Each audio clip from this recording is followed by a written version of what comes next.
Welcome to Illuminati Silver. We tell you the truth about silver. Today is Wednesday the 24th of February 2016 and we're providing the third and final part of 3 videos as to our predictions for gold and silver for this year.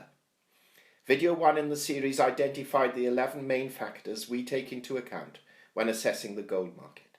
Video 2 highlighted the factors we take into account when assessing the silver market and some of their implications.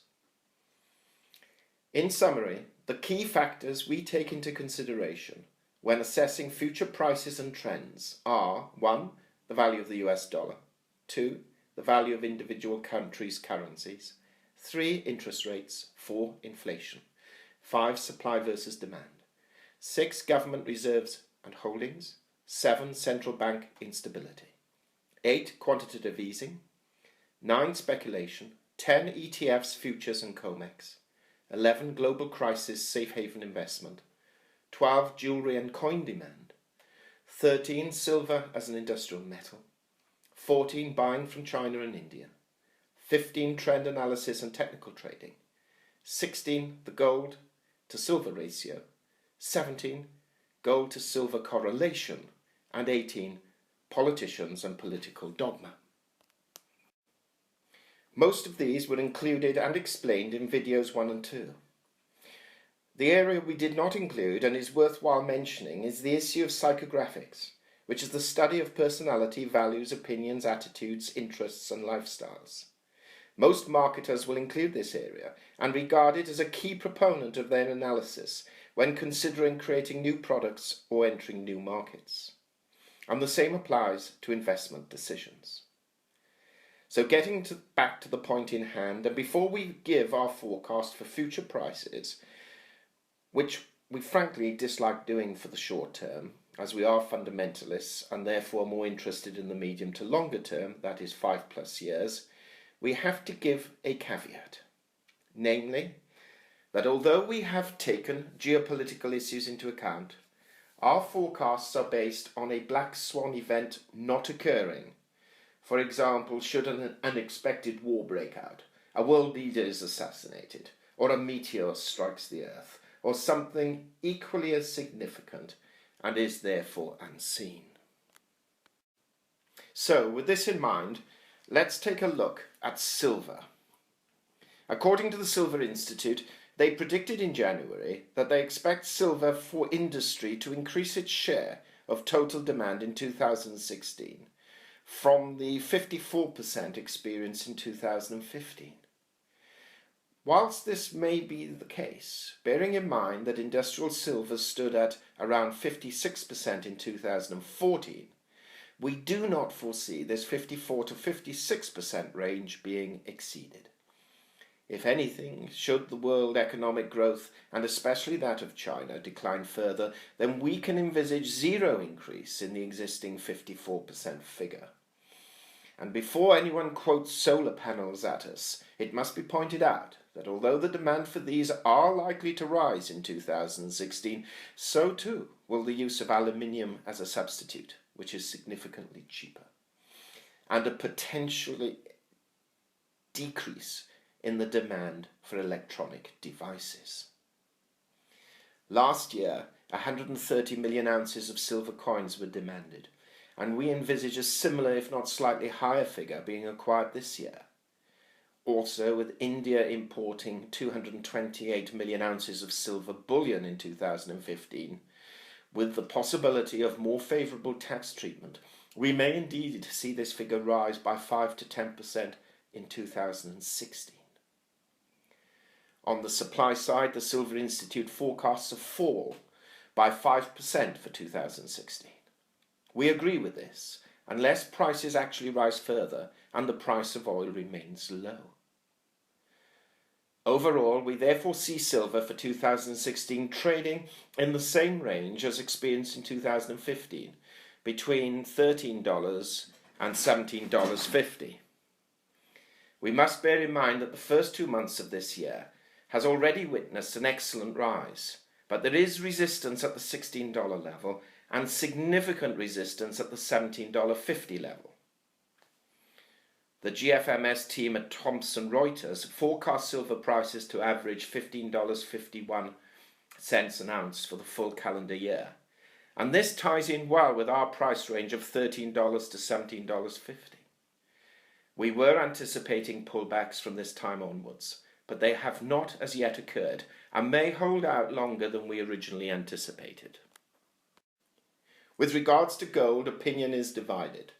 Last year's London Bullion Market Association's 2015 gold forecast winner, Bernard Dada of French investment and bullion bank Natixis, predicts that the gold price will drop through the $1,000 level in the first 3 months of 2016, gradually declining to end the year at $950, as he foresees that gold prices, quote, will be driven by the expected path of interest rate hikes, unquote, from the US Federal Reserve.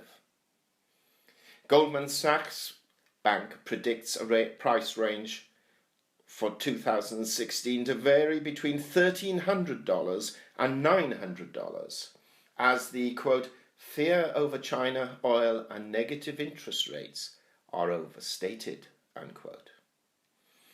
Saxo Bank too predicts that gold will fall back to a level at or around $1,168.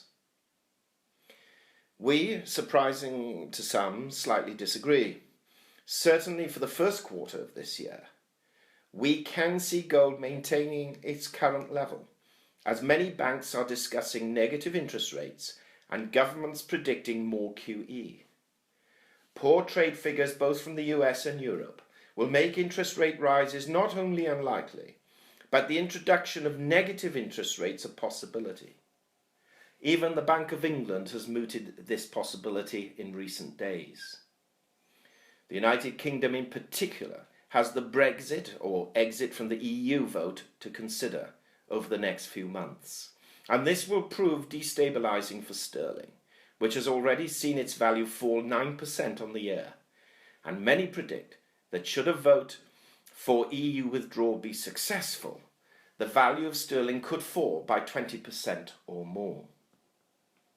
This means that regardless of the dollar price of gold and silver, their prices will continue to rise or at least maintain their existing levels. Since the beginning of January, gold has risen from £720 to £893 an ounce, a considerable £173 rise, or 24%. Whilst in dollar terms it has risen from $1,060 to $1,244, an increase of $184 or 17%, thereby showing a 7% currency disparity.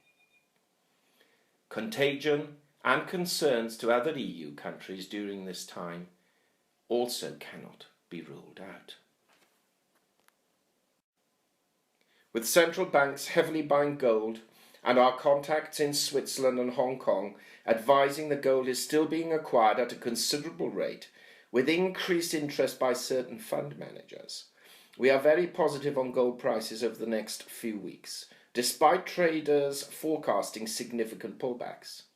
We are of the opinion that gold this year will trade high in the first half and fall back in the second half of the year in US dollar terms, and may very well rise above the $1,300 level and possibly touch the $1,350 level short term, where considerable resistance will be met. Our gold range, therefore, for 2016 stands currently at a trade of between $1,100 and $1,350, and only if the Fed actually raises rates can we envisage it falling below these levels. We have always said that the floor for gold and silver was $1,000 and $12 respectively, with possible very brief spikes below. Neither of these levels were reached, though gold did come quite close, and silver just over $1 off. Circumstances this year have changed, and the political environment is causing much apprehension as Brexit and the possibility of Donald Trump winning the Republican nomination and even the presidency. Whether either of these are good or bad, regardless, they create instability, and gold and silver likes and benefits from uncertainty. We are not oblivious to economic slowdowns, nor are we oblivious to Harry Dent's trend analysis. However, we are witnessing funds moving out of the stock market and into gold, currencies devaluing, thereby making gold more expensive, and the possibility of negative interest rates being introduced or increased around the world, thereby undervaluing the stated country's currency even further. If we were living in any of those countries, like the UK and Canada and elsewhere, where we believe our currencies may fall further against the US dollar, then we would consider buying gold on dips. Silver in Europe is a very long-term bet because of the VAT charged, and that even at $17.50 silver, one would only break even at current purchasing levels. However, as we still expect the US dollar to remain relatively strong, then silver is an okay buy in our view below $15, but preferably below $14 should they reduce to that level, and gold sub $1,200. Providing you do not hold 10% precious metals in your investment portfolio, we believe you should consider acquiring some as a hedge against uncertainty, currency devaluation, and turmoil. For the record, and we wish to make this abundantly clear, we do not believe that gold is going to suddenly rise to $5,000 an ounce, as Rob McEwen, founder of Goldcore and now CEO of McEwen Mining, did on Palisade Radio on the 28th of January 2016. Or as Peter Schiff predicted on Elite New World Order Agenda on the 16th of May 2015, or skyrocket, as he predicted on Greg Hunter's USA Watchdog on the 10th of February 2016. Nor do we believe in Jim Sinclair's prediction, again on Greg Hunter, on the 25th of August 2015, when he said gold is going to $50,000 an ounce, and that silver will be gold on steroids. We all have to get serious about what is actually happening. Silver is benefiting from gold's attraction as a monetary metal, but is suffering because of falling or stagnant industrial use. Economic conditions are not conducive to increases in demand for industrial purposes, but are attractive to exchange fiat for precious metals. And what is difficult to gauge accurately is the subsidization effect of one for the other, especially with regards to silver. We do not see economic collapse in 2016. Though we do foresee much turmoil in both stock markets, currencies, and other asset-inflated areas. Added to this, the many reasons why gold and silver prices should fall will be counteracted by this uncertainty and the desire, at least for now, to hold onto gold and silver as a hedge. We hope you have found this video interesting and informative, and if so, please give it a thumb up and share it on Twitter. Also, kindly visit our website at www.illuminatisilver.com and look at our Facebook page, which is updated daily at www.facebook.com/illuminatisilver. Disclaimer: Illuminati silver owners come from a background of banking, international wealth management and economics. Having now retired from these worlds, we are not qualified to give investment advice. Therefore this and other productions must not be deemed to be giving such advice and merely represent the personal views of its owners.